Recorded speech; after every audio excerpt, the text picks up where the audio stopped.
This is the podcast of the World Affairs Council of Greater Houston, where the world's voices converge, from ambassadors to analysts, from Houston to every corner of the globe. We go beyond the headlines, bringing you direct insights into diplomacy, global events, and the international forces shaping our future. Because understanding the world starts with listening to it.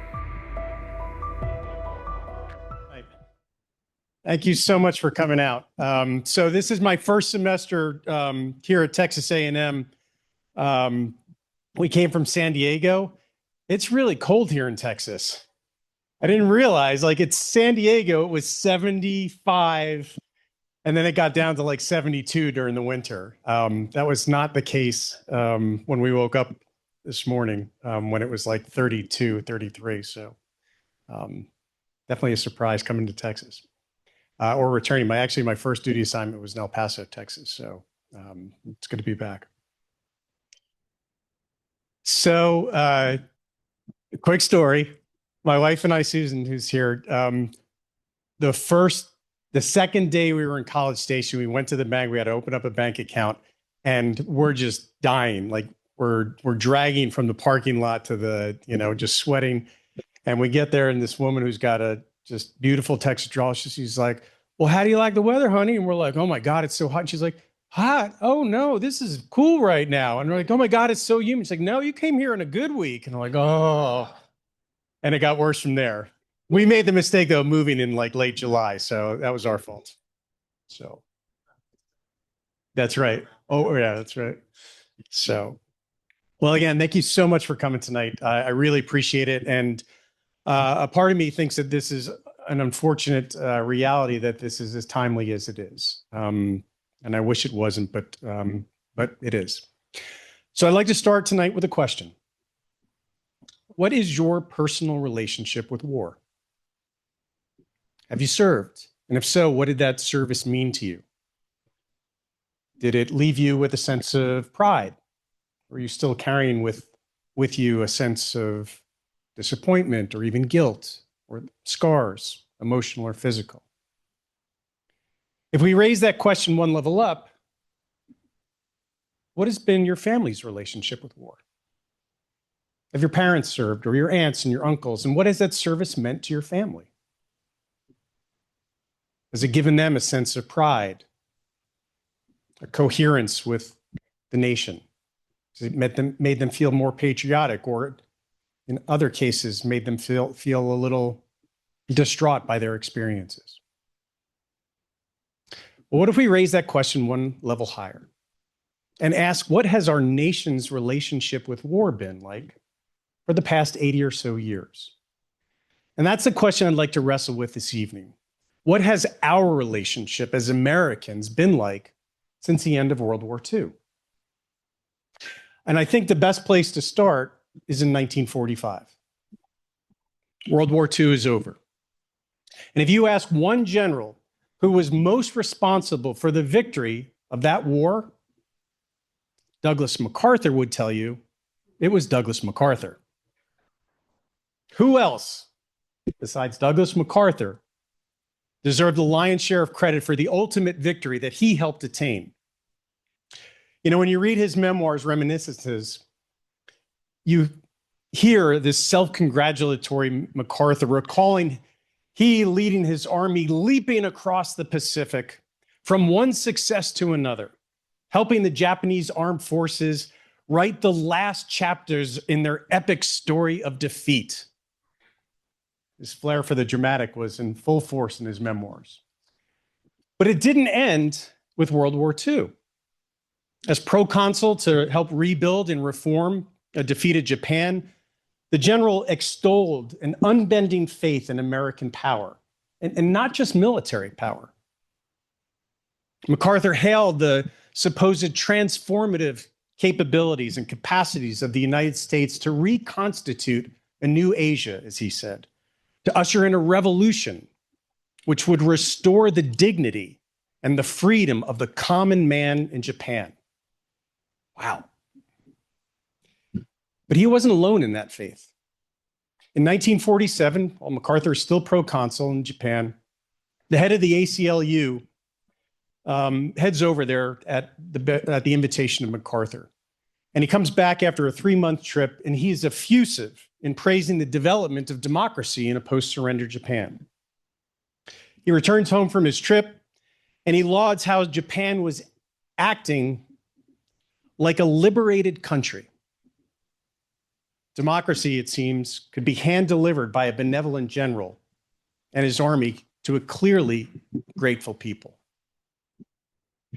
Now, this faith in American military power, it stood in stark contrast to the fear that Americans felt toward the Japanese, not just during the war, but after as well. In fact, intense fears penetrated into the very fabric of our domestic society. Under the War Relocation Act signed by President Franklin Delano Roosevelt in the aftermath of the Pearl Harbor attack, some 122,000 Japanese Americans living on the West Coast were forced into internment camps, incarcerated, and forcibly relocated into makeshift detention centers from Arizona to Arkansas. Fears of internal subversion, based on little more than racial prejudices, ran deep. The California Attorney General deemed the Japanese an unassimilable people, while the Arkansas governor protested the resettlement of enemies of my country in my state. And this mass incarceration of their own citizens, not a foreign enemy, but of their own citizens, suggested something rather profound, I think, about how Americans saw themselves at the midpoint of the 20th century. Despite their victory in World War II and the confidence that it inspired, and it did, fears about America's place in the world persisted. Famed journalist Edward R. Murrow, good night and good luck, suspected that Americans were filled with a sense of uncertainty and fear, with the realization, in Murrow's words, that the future is obscure and that survival is not assured. This, in the aftermath of World War II, why was one of the most famous journalists in America suggesting that our survival was not assured. By 1957, MacArthur himself was decrying how our government has kept us in a perpetual state of fear, kept us in a continuous stampede of patriotic fervor with the cry of a grave national emergency. Now, MacArthur left aside that he was actually a part of perpetuating those fears, but never mind that. And I think the reason why I wanted to start with MacArthur, because his rhetoric was important. And it intimated, to me at least, two important but oftentimes overlooked themes that have been shaping Americans' paradoxical relationship with war ever since the end of World War II. A faith in, yet a fear of war. In short, what I'd like to argue this evening is that Americans have created a rather disjointed relationship with war. We're exhilarated by the possibilities to transform the world and make us and everyone else safe, while also fearing what war would do to us and our society. And this tension between faith and fear haunted Americans, and I would argue led to a persistent failure to align ends and means in carrying out U.S. foreign relations. Now, of course, ideals and interests matter. They have since our republic began. And faith in the American experiment came easy, especially to those who believed that they were part of an exceptional, chosen nation. But the more I looked at this, the more I saw that as Americans came out of the Second World War, many Americans felt that if the United States lost this new Cold War, the nation might not survive. Murrow wasn't just talking about himself, he was sharing the fears of his fellow Americans. It was a tense time. World War II, we might argue, gave Americans the world, and the faith needed to rule it. But seemingly great evils, godless evils, emerged that gave pause to policymakers and the general public alike. And here were the inklings of this relationship between faith and fear that I think have informed US foreign policy ever since. Americans might have faith in their ideological exceptionalism being protected by war, yet feared that any threat, ideological or otherwise, could undermine the United States' global position. Military force then became an integral component of how Americans related with the outside world. After World War II, war occupied a place that it never really relinquished in our society. Cold warriors thus could embrace at one time a faith that American expansion naturally improved the world, while also fearing that that same world was an incredibly dangerous place. And not surprisingly then, policymakers from Harry S. Truman to Lyndon Johnson, from Henry Kissinger to Madeleine Albright, all would attempt to balance this faith and fear as they considered the relationship of war to both US domestic and foreign policies. Now, of course, just like ideals, power matters. Cold War commentators insisted over and over again that international politics was a struggle for power. This in the words of political scientist Hans Morgenthau. Yet there were some critics, some who argued and worried about the consequences of using raw power, as one called it, to achieve global dominance while overestimating threats. That wielding power might actually produce foreign policy crises rather than solve them. And so in many ways, America's relationship with war, it became a bit dysfunctional.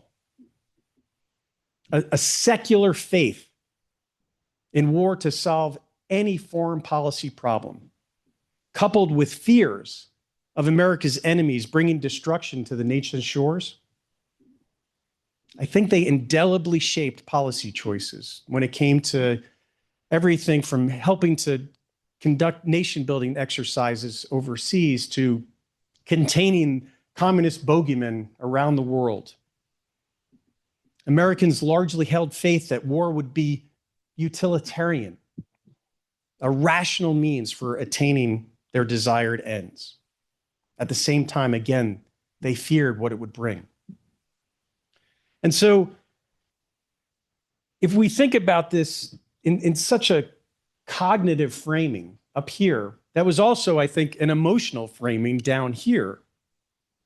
War might bring chaos, and many times it did, but it also lured with the promise of influence, even dominance, the chance to reshape or control entire swaths of our planet.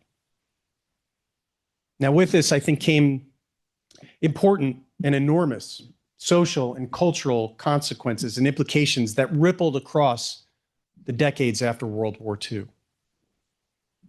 Now, by faith, I am not talking about religious determinants in US foreign policy. For sure, there were church leaders who used their pulpits in the service of both God and the anti-communist cause. I was reading with my students this semester an essay on religion in World War II, and Billy Graham said that if Jesus was on our anti-communist football team, that he would be the quarterback. So Jesus was definitely part of this anti-communist cause. What instead I'm expressing here is faith as an anecdote for policymakers' unwavering trust and confidence in war as a vital tool for achieving their objectives. Now, there will be times when that faith will waver, in moments where we're concerned about what war might wrought, the aftermath of the Cuban Missile Crisis, the aftermath of the 1968 Tet Offensive in Vietnam, where Americans for a moment will briefly question their faith, but oftentimes only momentarily. During the Cold War, then, Americans proselytized their faith to uphold their position as the world's most powerful nation.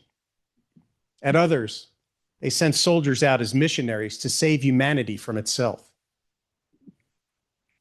And I think in all this, we can spy a sense of hubris that pervaded Americans' faith in war and too often in themselves.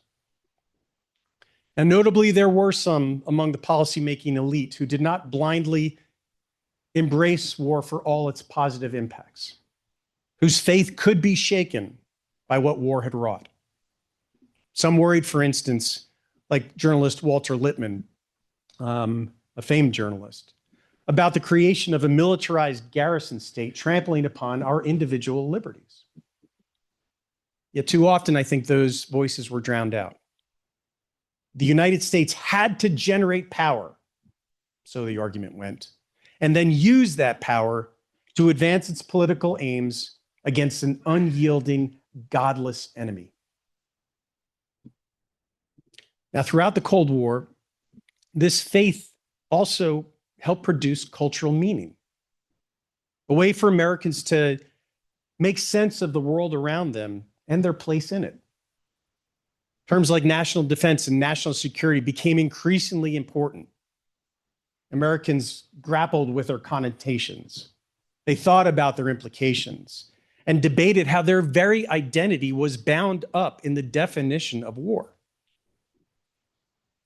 And yet, Americans' faith in war remained at odds with, I would argue, an objective accounting of the historical record. Faith ignored the tangible limits of American power abroad. Something we Americans are really uncomfortable talking about, aren't we? That there are possibly limits to our power overseas. Faith discounted the reality that war never seemed to deliver as much as policymakers desired of it. We might ask if anything really delivers as much as we want from it. But faith also partnered well with domestic politics.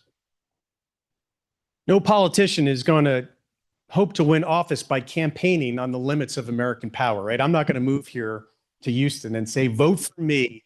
I believe in the limits of American power. That's not going to get me out of the primary. That's not going to get me anywhere. Instead, throughout much of the Cold War, eager candidates extolled the nation's military capabilities, diminishing the costs of war while worshiping its benefits. Rarely did they consider that military intervention might make matters worse, exacerbating local problems instead of solving them. Perhaps those who didn't accept this compulsory faith were branded as unpatriotic heretics. A false faith in war, taken to its extreme, bred not just hyper-patriotism, but xenophobia and nativism. And in the process, political dissent was driven to the periphery. It seemed far easier and far more patriotic to embrace false promises of easy, if not at least eventual victory when the nation committed itself to war, especially against an ideology antagonistic to our own, as chairman of the Joint Chiefs of Staff Omar Bradley said in 1949. Now, aside that faith in war sat a fear that nearly all national security threats, both foreign and domestic, were existential ones. Americans bounded their faith in war to a kind of Hobbesian, primal fear of the unknown. And if the English philosopher was right that the human state of nature was one of endemic war, and it's hard these days to argue against that, then only a strong state could provide the security needed to dampen their fears.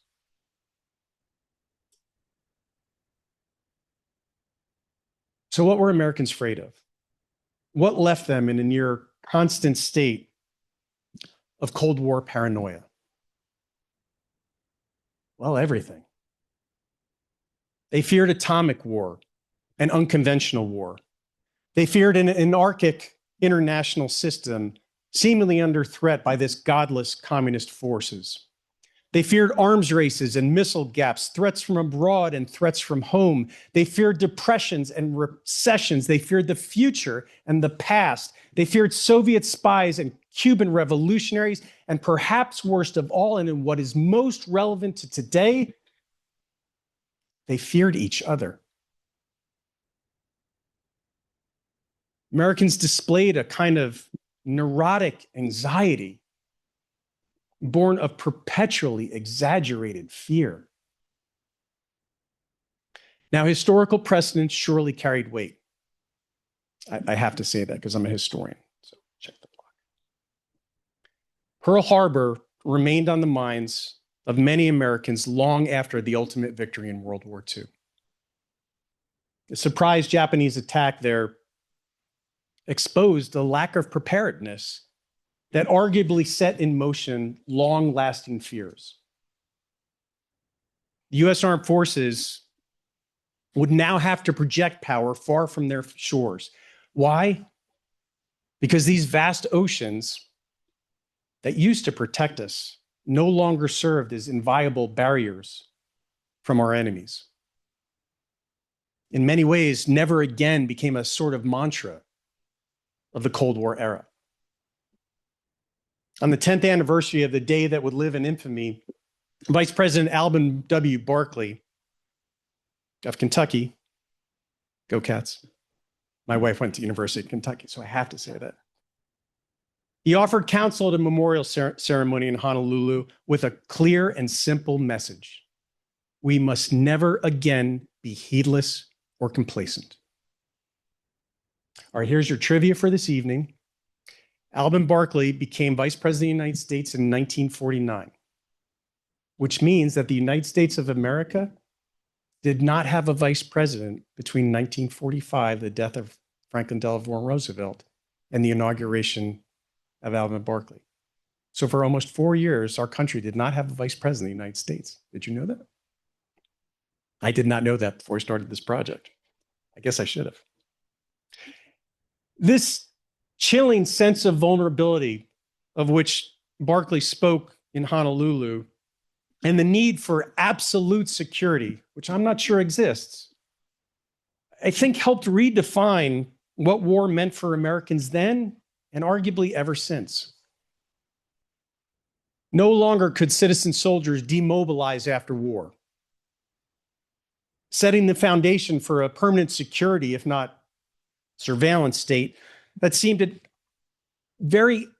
odds with the very ideals of our founding fathers.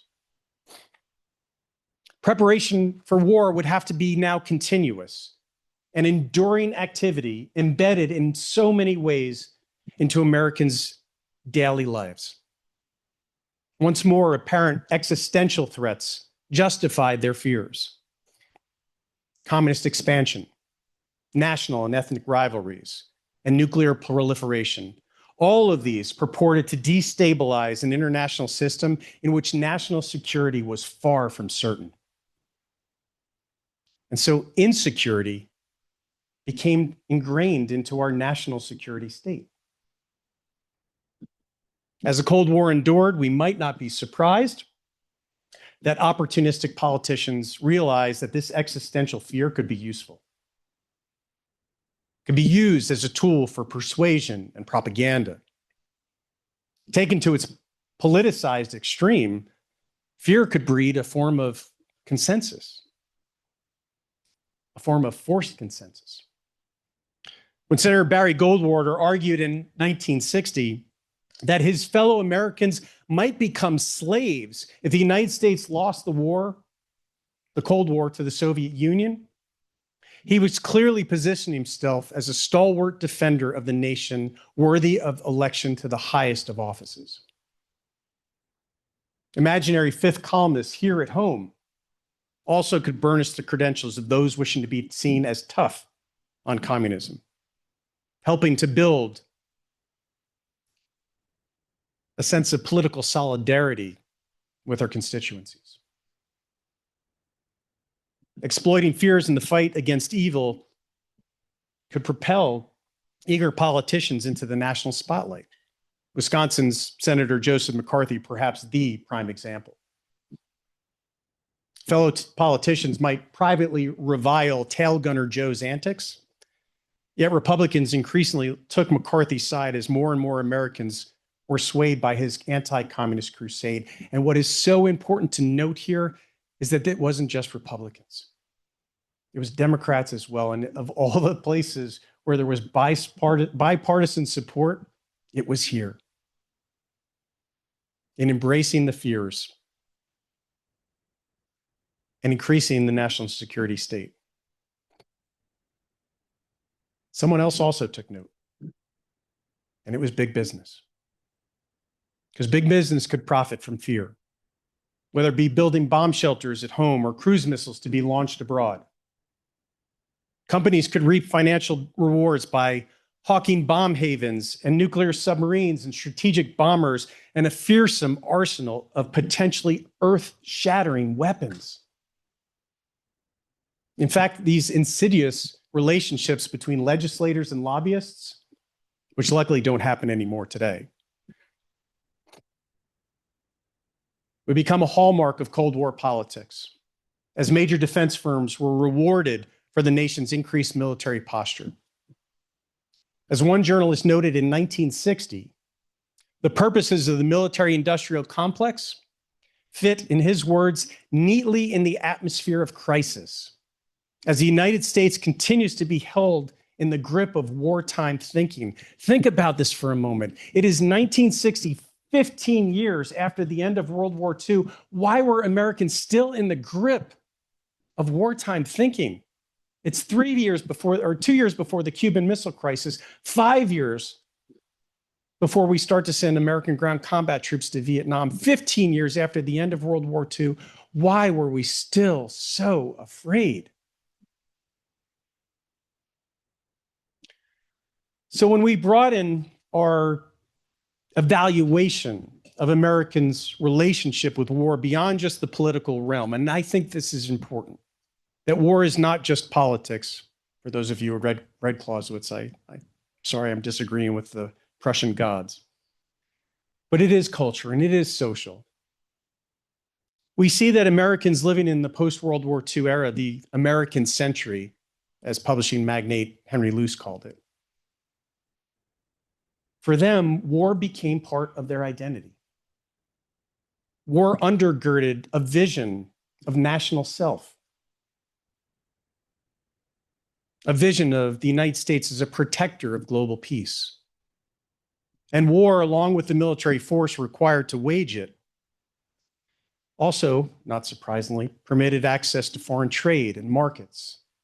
And so in many ways, Luce was foreshadowing immediate post-Cold War claims of the United States being the indispensable nation in global affairs. In a way, war helped cohere American society as it seeped across social and political and economic boundaries. And so for Cold War Americans, war was immensely relevant. As George Kennan, the father of containment, saw it in 1951, just 1 year after the opening of the Korean War, many people in this country are coming to believe that war is not only unavoidable, but imminent. And folks, I would argue today that if you went into a seminar room at the Army War College or the Navy War College, we might ask how our senior officers are being taught about our relationship with China, and whether they are being taught that war with China is not only unavoidable, but imminent. Decades of reflection had hardly altered Kennan's views. Looking back more than 30 years later, now during the Reagan administration, the State Department diplomat recalled that Americans were threatened by the outside world. So much so that they seemed to think of little else but this danger. All the while, a conviction and innocence underlie our foreign policy. Perhaps unsurprisingly, why do they hate us? Again, would become a popular refrain, especially in the aftermath of 9/11, as Americans confronted a new enemy who appeared just as vicious and just as godless as the Cold War communist hordes. So these tensions between faith and fear matter, I think, because they held significant implications for how Americans thought about war in the modern era. Americans more often than not defined power largely in military terms. It then followed almost logically that US foreign policy would become increasingly militarized. And that's why I think this is so important. War became elevated to a preeminent position among the United States' other instruments of power. You might suggest, as we near a defense budget coming in at close to $1 trillion a year, whether that still holds true. In such an environment, diplomatic means too often became devalued in relation to military ones. And so, in short, America's relationship with war in the latter half of the 20th century held huge ramifications, both at home and abroad. A Cold War did not mean the absence of violence. And far too often, the United States, because of its faith and because of its fear, had a heavy hand in propagating that violence across the globe. Senator William Fulbright deplored, as he called it, this vast diversion of energy and resources from the creative pursuits of a civilized society to the conduct of a costly and interminable struggle for world power. Notably, the Arkansas Democrat would become a fierce critic of the US escalation in Vietnam. William Faulkner also lamented, in his words, the general and universal physical fear and its consequences. There are no longer problems of the spirit, the American writer argued. There is only one question: when will I be blown up? Paradoxically, the more that Americans spent on defense, the more vulnerable they felt. So in a discussion this evening about faith, it's probably best to end with a theologian. Reinhold Niebuhr stood tall among contemporary critics, arguing that an inability to grapple with the limits of their power had left Americans anxious for the future. The ethicist maintained that it wasn't easy, in his words, for an adolescent nation with the illusion of childlike innocence to come to terms with the responsibilities and the hazards of global politics in an atomic age.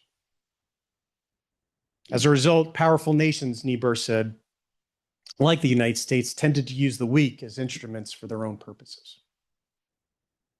And what Niebuhr was suggesting in the early 1950s, I think still holds true today. Fear that the United States might not sustain itself as a global power, coupled with a faith in that power itself. That tension has left Americans dependent on war and all that it promises. So why does this matter? Because I think war remains a part of who we are, even as many citizens in our country today feel somewhat removed from it. And ultimately, these interactions between faith and fear have the potential to lead into a spiral, undergirding a continuing militarization of American foreign policy that I don't think is healthy. We believe, at least we want to believe, that war and military power can solve all of our problems, but are fearful, acutely so, that any weakness will lead to the direct end of our republic. But faith in war and raw military power they need not govern our foreign policy. And fear of war need not consign us to a future of existential insecurities. And so as we all look to the future, we might consider having a little less faith and a little less fear and a lot more wisdom when it comes to war. Thank you.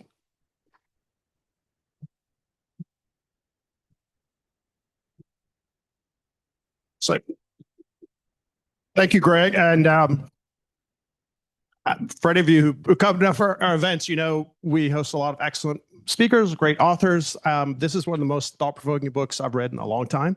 I think it's important for the United States and as us as American citizens to think about a lot of what you're putting forward. And just for any of you to know, you are balanced. You fairly point out that some of these irrational fears were held by the Soviets, held by Mao and others, Chinese, communist regimes. You're not just, taking on Americans for the sake of taking on Americans. I'm going to turn to the audience questions in a moment, but obviously the book you begin 1945. It's okay, because I'll grab those. You begin 1945, World War II. I think most people agree the most seminal, important event in modern world history, still shaping us today. The faith and fear that comes out of it. Was it different, do you think, in the United States than maybe what it was in the Soviet Union, was in China? Obviously, they are not democracies. Yeah. The impact and what the people may want or to fear is different in the Soviet Union under Stalin, especially initially, or under Mao. But is there also something different that maybe and not at all to take away from the Greatest Generation? They are incredible. But for relatively similar populations, the United States lost about 450,000 Americans during World War II. 99.5% were military losses. Right. You look at China, it's 20 to 30 million died. The Soviet Union, roughly 27, 28 million, of which 20 million are civilians. Was perhaps our kind of less dire and catastrophic experience with war part of what shaped the American public's belief that while we might fear war, if we go to war, it's not going to be as bad as what others might think of? Yeah, that's a great question. I don't think that this is unique to our country. I certainly think that, when you look at the Soviet Union as just one example, throughout much of the Cold War, there was a faith in the communist system ultimately prevailing in this Cold War. That if we think about the Cold War as a competition between ideologies, from Stalin through Khrushchev through Brezhnev, there is a longstanding faith, even through Gorbachev in many ways, a longstanding faith that the communist system would prevail. There were inherent weaknesses within a democratic capitalist system. Now, clearly, we saw that was just the opposite, right? That there were inherent weaknesses in the communist system. So I don't think that this relationship between faith and fear is unique to the United States. I think what happened for Americans in particular was that there was a whole host of issues happening at the same time that exacerbated these tensions. And I think the breaking point in many ways was 1945 with the atomic bomb. There's a great historian, Paul Boyer, who wrote a wonderful book back in the late 1980s called By Bombs Early Light. It's kind of a social and cultural history of these immediate moments after the Cold War. After the dropping of the atomic bomb. And Boyer argues that what we see is literally a break in time, that there was the past and now we're in the future. There's no present, that the dropping of the atomic bombs literally broke time. And I think with that then was this incredible sense of fear on top of, for Americans in particular, an incredible sense of responsibility. And when those two things came together, where I think Americans who genuinely believed in the righteousness of American power, who believed, based on their experiences in World War II, that they had saved the world from totalitarianism and militarism and fascism and all the bad isms, that when a new ism arose, communism, or re-arose, we might say, that this special responsibility now, I think, pushed that tension between faith and fear to the forefront of American policy. And what exacerbated that then was a series of events that came very quickly, one after the other. The Soviet Union testing the atomic bomb far more quickly than we thought they would. The Chinese communists winning the Chinese Civil War. The successful, the invasion of South Korea by North Korea. All of these events happening one right after the other suggested that the world was perhaps even more dangerous than it was in the 1930s and 1940s. And given the power that we had gained during World War II, and with that power, because I like Spider-Man, with great power comes great responsibility. Thank you, Uncle Ben. That moment in time, I think, was what cemented this relationship more uniquely for us than I think in more totalitarian regimes like China and the Soviet Union. Okay. And again, some of these questions, people put their name, some people don't. And that's totally fine either way. And this one, I'm not sure if I'm reading the name, if it's Ron or Russ, so I'm sorry if I got it wrong. But someone asked, how does a nation, state, country, region protect its social construct? I guess, so is that balance between a government and nation's responsibility to protect its people and its promise that people keep them safe and have a reasonable government? But how do you kind of walk that line between, I suppose, going too far to irrational kind of fears and expeditions, all around the world? Yeah, it's a great question. Who asked that? And everybody want to take credit for that.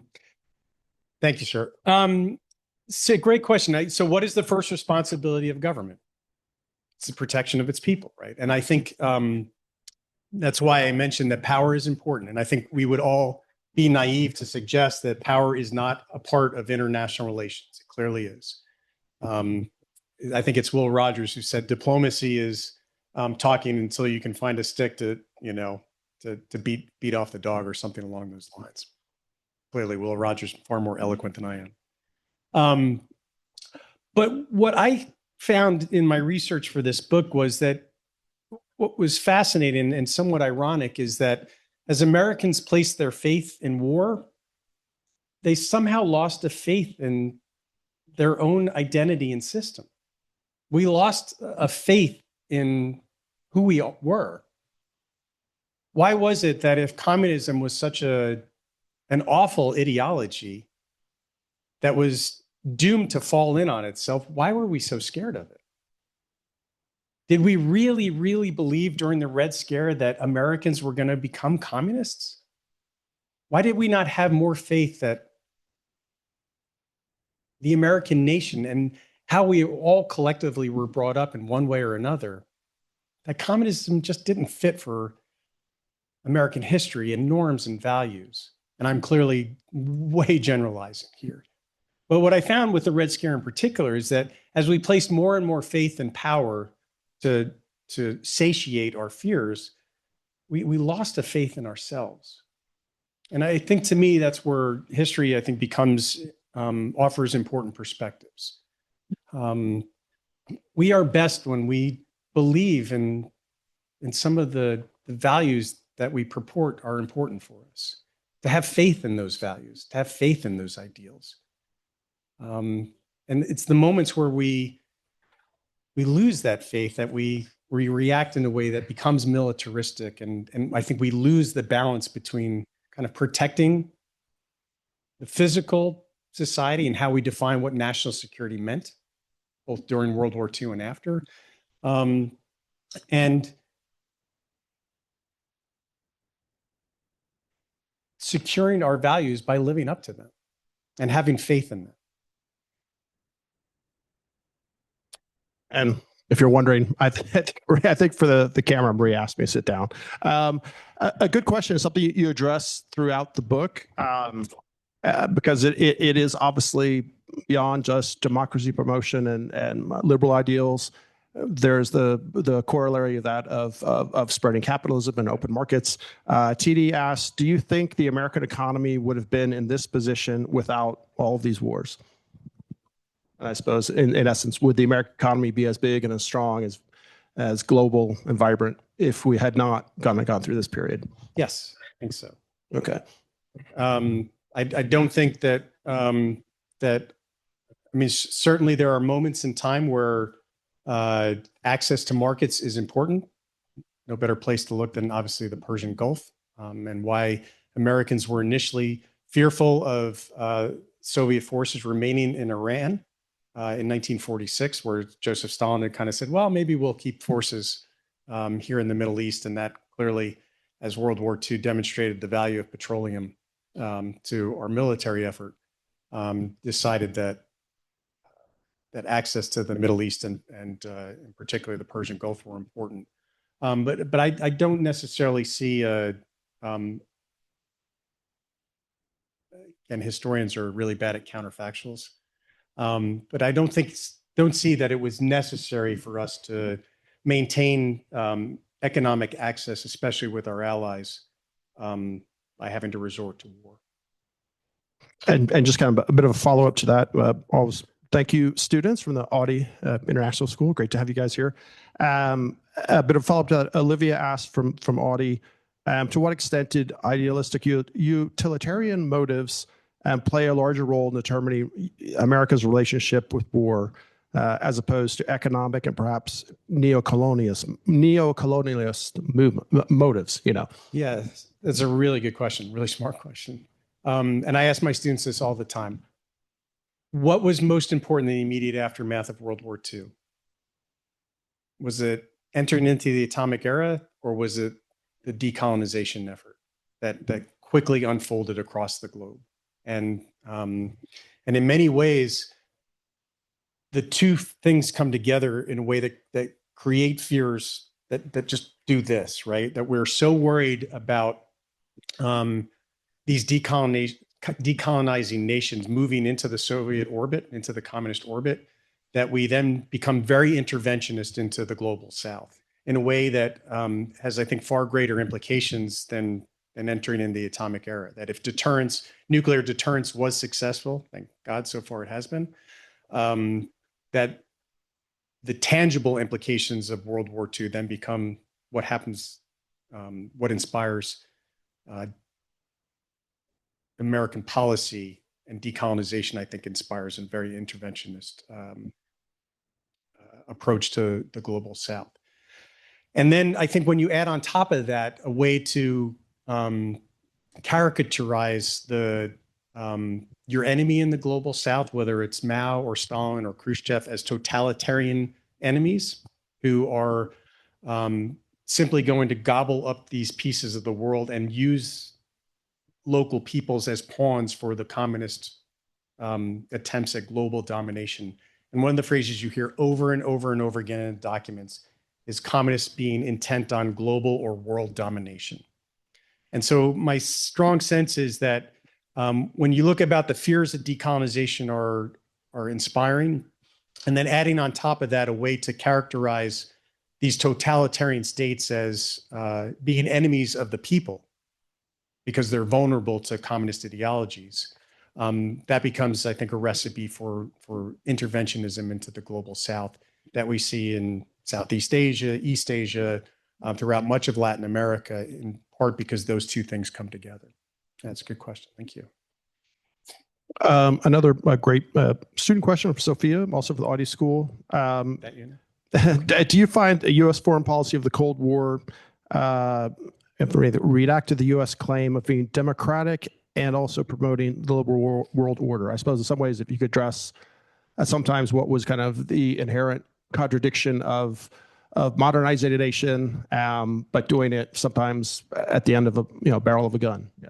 You two want to come up here and just take over? Like, these are really good questions. Where do you guys go to school? Nice. All right. Well, tell your teachers, well done. Are you here? Oh, okay. Well done. You well done, not you well done. Okay. So here's what I tell my students. And just look at the newspaper today, right? Or any newspaper today. Democracy is messy. Democracy is unstable in many ways. And the one thing that Cold War American policymakers are most worried about is stability. And so when you see revolutionary movements, especially in the Western Hemisphere, as just one example, who are looking at this moment of decolonization as an opportunity now to break the bonds, break away from the bonds of autocracy and dictatorial regimes, and institute social and economic reform, that's messy. And then it also then immediately becomes equated with social and economic reform sounds like communism. And that becomes even messier and more fear-inducing. And so what oftentimes you will see in Latin America or the Middle East is US policymakers preferencing stability and thus align themselves with autocratic regimes rather than align themselves with the revolutionaries, because that was more messier. That was more, again, fear-inducing, because it potentially did two things. If the locals weren't smart enough to choose the right path and threw their lot in with the communists, then pieces of the global South, large swaths potentially, would be closed off to American markets. So that was one fear. And then I think the second one was akin to that, where we saw the Cold War as a zero-sum game. That any time that the Soviets won in the global South, that the Americans somehow lost, and that would have then an impact on credibility and prestige. And anytime the Soviets won, that would diminish American credibility and prestige, which then over time would weaken us as a global power. And I think when those two things came together, it created a lot of fear that then, oddly enough, pushed us into the global South, because we then had an odd faith in our ability to use military power in conjunction with economic power and social reform to conduct nation building exercises. And so if you haven't gotten it to yet, there's this theory in the 1950s called modernization theory, which argues, if you guys talked about modernization theory, and you guys are on it, which argued, right, that we could shepherd these traditional societies, as Walt Rostow argued, into the modern age. And all they had to do was follow these kind of blocks along a very steady upward line till they got to the end point. And who was the example at the end point? It was us. And so what happened was that because of these fears of decolonization, these fears of messy social reforms, democratic reforms, democracies trying to bubble up across the global South, we put our faith in attaching military power to social and economic development in a way that then pushed us into nation building exercises, into what we would call in Vietnam counterinsurgency exercises, that then kind of ramped up violence in the global South in a way that in many instances undermined our position. Because as I mentioned during the talk, what we found looking back is many times when Americans intervened, they were exacerbating local problems rather than solving them. And just because we're getting short on time, I'll combine a few of these. But to kind of take it to the personal, then to bring it to the kind of modern era of war. Someone asked, how did your perspective of America and war change following your deployment in Operation Desert Storm and Iraqi freedom?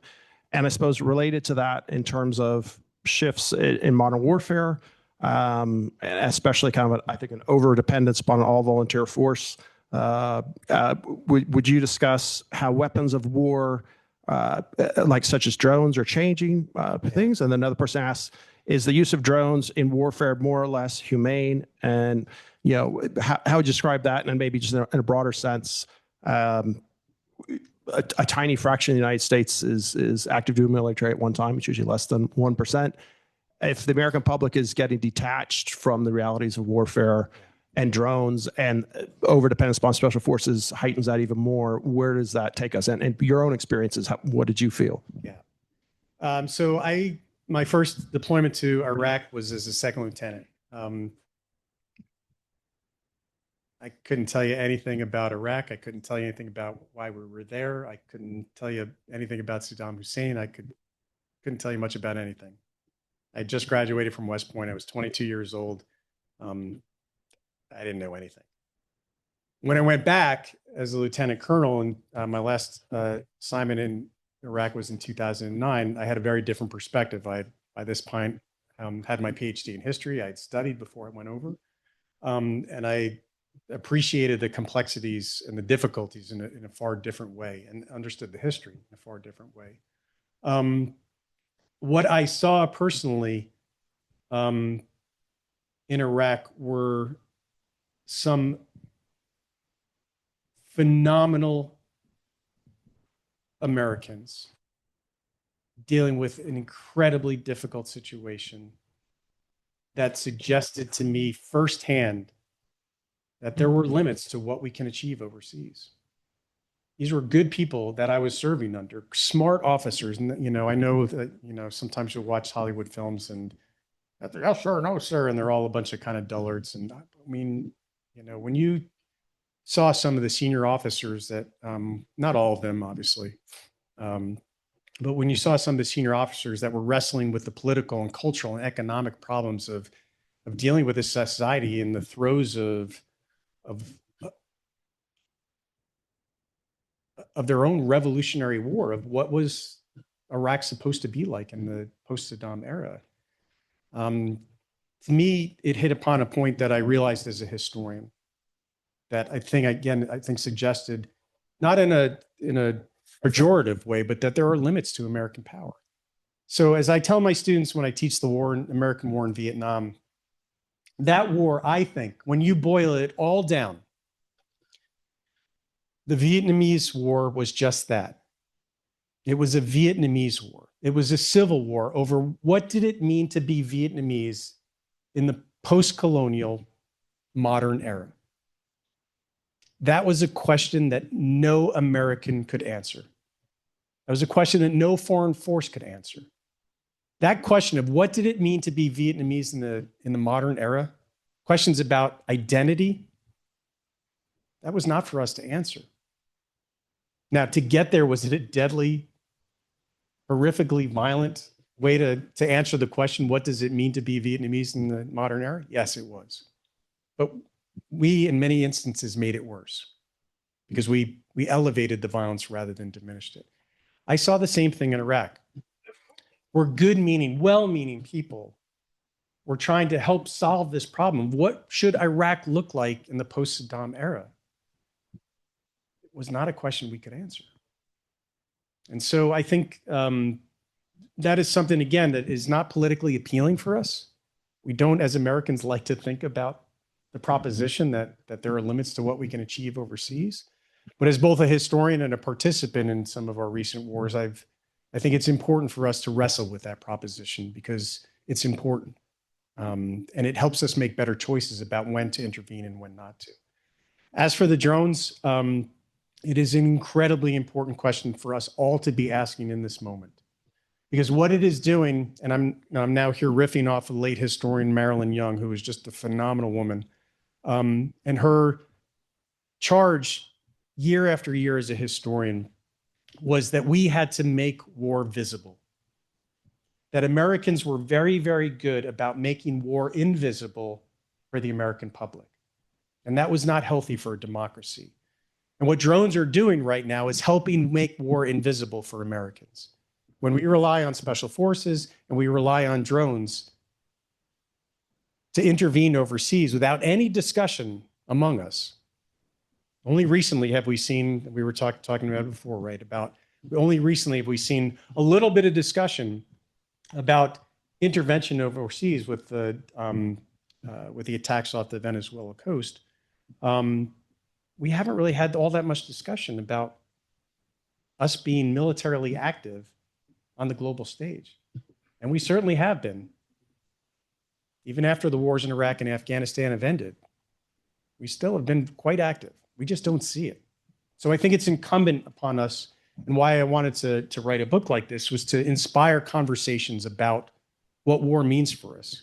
And we should all, in a democracy, be having conversation about when we send young men and women who represent us overseas to engage in combat, and whether it's right for them to do so, whether it actually protects us, and whether the objectives that we set out for them are actually achievable. So especially, I think, in an all-volunteer force where we oftentimes do see a gap between civilian and military worlds.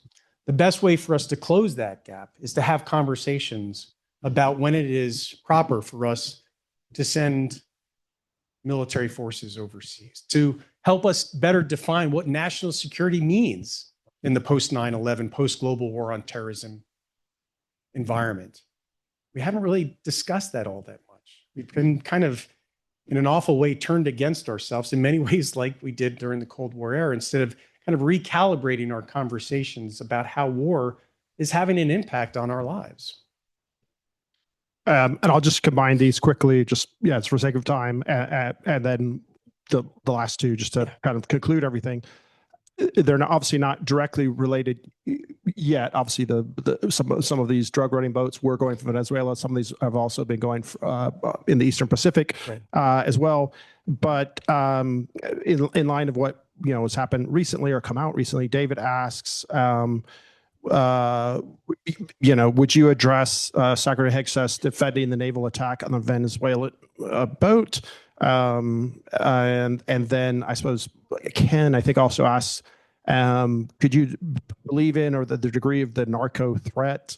And then in a broader sense, we don't know what may or may not be coming, but Linda asks, do you think the current administration would actually consider, significant, invasion of Venezuela? Yeah. And what is the threat? And then Jimmy, something you stress in the book, says, just bringing up Panama, do you think there are any relations to what happened with George Bush, 41, the father in Panama? I know it's hard to put all those together quickly, but could you address those? Yeah. It's a lot. All right. Just try to not keep people too long. Yeah. So I need a little sniff of cocaine to get through all this.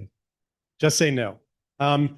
So here's, I think, broadly what I'll say about this. And in part, I think it is informed by our relationship with war throughout the post-45 era. We should be, if we are an exceptional nation, then we should be exceptional for our values, not simply for the military force that we can send overseas. That our power, that our exceptionalism should come from our ideals, not from military force. And so the challenge, I think, not just for this current administration, but for any administration, is balancing those ideals with national security. Do drugs present a threat to this nation? I think so.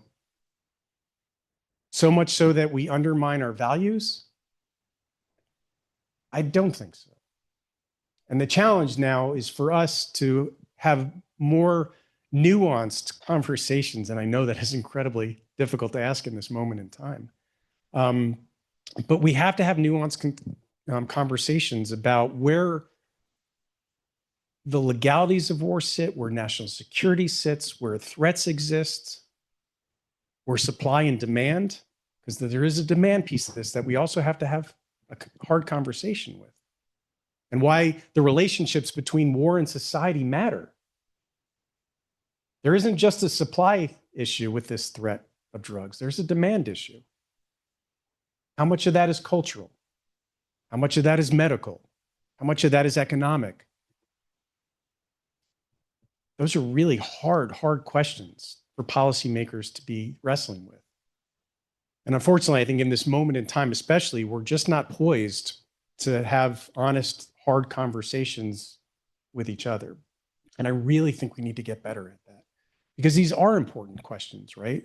I don't think this is a throwaway question of, what do we do with a narco threat over Venezuela? It's really, really easy to be like, oh, this side believes that, we should just be pouring drugs into American cities. And then the other side says, well, you guys are just all a bunch of baby killers. And that's not helpful for us. And it doesn't solve any problems. There is a problem right now. There is a security threat right now. But we have to have more honest conversations about how best to deal with that threat in a mature way that balances security with our values. And I think that's why, to me, why these forums are so important. I was on the board of the San Diego World Affairs Council, and that's why I think these types of communities are so incredibly important, because you can help set an example. And I think you're seeing this room right here, right?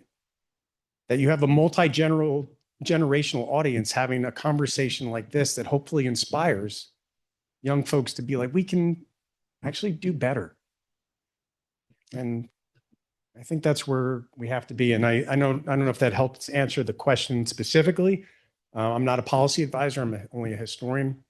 But I do think part of the answer lies in this kind of depoliticizing the problem set.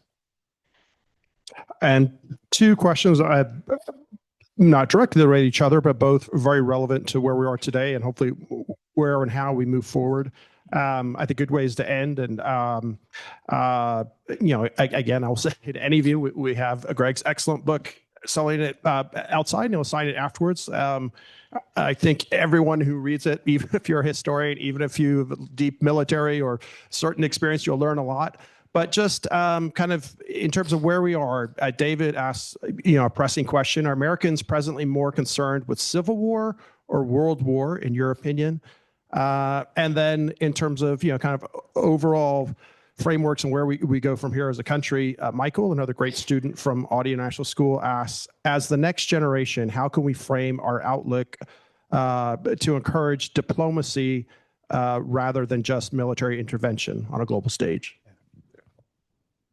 Do it. Do it. All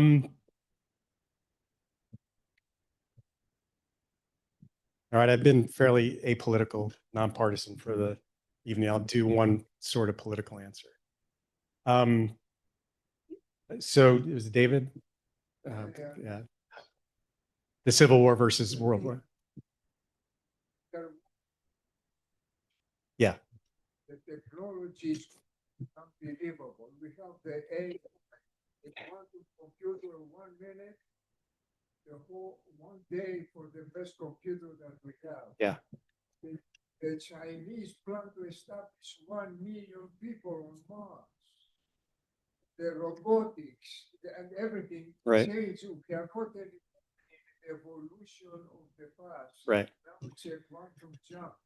We have the fundamental things is you have to have a fantastic educational system to understand the complexity. Our destiny is high levels of complexity. All these things are history. It's like visiting the past. Yep. We have the future is unbelievable complex, and we have to be ready to handle it. 1 million people are going to be on Mars. And maybe just let him answer. Yeah, I got it. synthetic people in the war, we're going to have synthetic people. Yeah. So I think the challenge for us right now is that there's been a lot of talk, obviously, at home about civil war. Folks, I think we need to put that to a stop, right? And I hate to be rude here. It's just damn lazy, right? Democracy is hard. It's so much easier to be like, I'm going to talk about civil war. It's hard to compromise.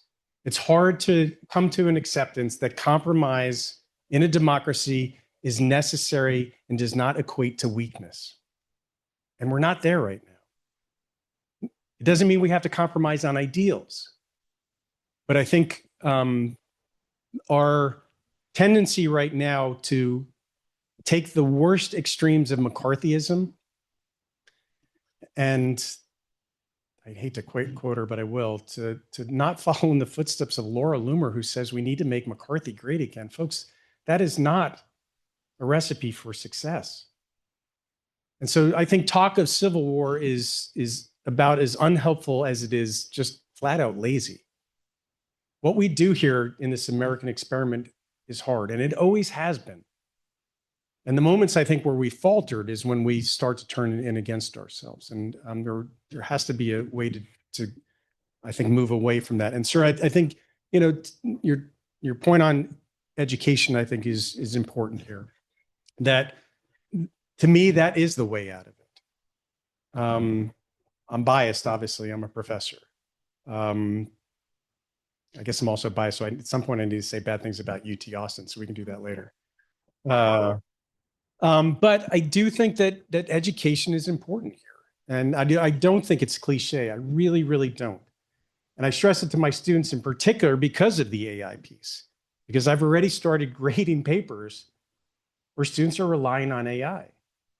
And it's terrifying because all of this goes away when you ask ChatGPT to write an outline for you or to help write your paper. And I've already seen it this semester, and it's scary. Please don't do that. And so, you know, to me, I think education is hard work. Democracy is hard work. Talking about war is hard work, but it's also necessary if we're going to break this cycle of a militarized approach, not just to foreign policy, but I would also argue to domestic policy. And then just for the, Michael, the kind of students question, moving forward, obviously you are not saying, no one is saying we do absolutely need a strong, capable military.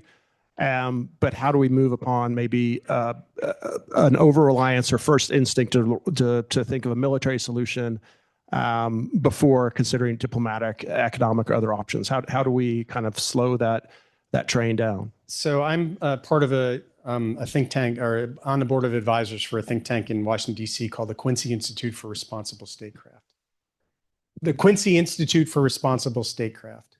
And they exist by arguing that what we need in our foreign policy more than anything else is restraint. Restraint. And truth is part of that, I think. But making hard decisions about when to deploy a military force overseas, I think, is probably one of the most difficult choices that any administration faces. But I think there is power in restraint. I really do. And I think we have to get better at thinking along those lines. I think also what's necessary is a rebalancing of our budgetary prioritizations. We're nearing $1 trillion a year for our defense budget. I don't know how long that's sustainable. But if it is, the only thing that's going to come out of that is a militarized foreign policy that is not healthy for this democracy, and I would argue is not healthy for the security of the globe. And I suppose to quote, not what you expect for, but General Mattis, if you're going to cut the State Department's budget, you better buy us a lot more ammo. Right. Yeah, something along those lines. Will you all please join me in thanking Dr. Gregory Daddis, and thank you very much for giving us a lot to think about. And we'll see you outside if you want to get your book signed. Thank you.